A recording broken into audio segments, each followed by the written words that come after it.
Jericho movie, I want to stop the argument at one point because then everybody always goes on from this point. So we have to rewind to this point that always has to happen early.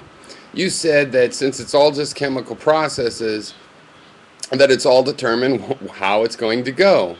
But that's not the case, right? Because quantum mechanics plays a role in chemical processes.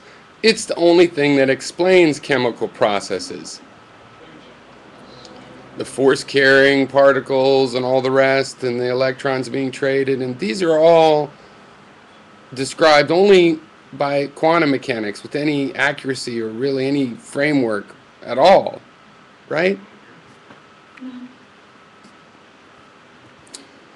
You know, and the chaos theory, which shows that small changes can sometimes build up, shows that sometimes these small changes can have an effect. Sometimes things can be aligned, even though magnets normally normally macroscopic magnets are not created because of the random distribution. But sometimes, in some cases, there's just natural magnets, and this is how we discovered them.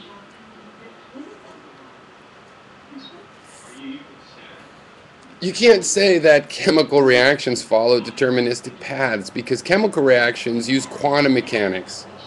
And when you're calculating what spectral you'll see from a particular molecule, you know, you're using quantum mechanics, and that says how the energy is going to be shared and what energy can be absorbed by the other material around directly is then related, and this is all quantum mechanics.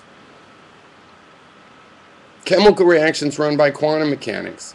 And we know they're super complex systems, just the kind of chaotic systems where a small difference can make a big change. Now, life is very rare, obviously, among just matter. If you count by the ways you can organize matter, there's more unliving ways to organize it, seems like.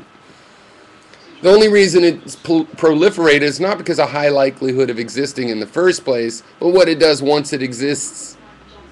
So you have to rewind. You cannot say, well, it's got to be determined because it's all physical events, and all physical events are determined. No, they're not. Quantum mechanical events are not determined, and they're physical. You have to rewind to there and use something else. And is there anything else to make you argue against will since we experience it every day? But anyway.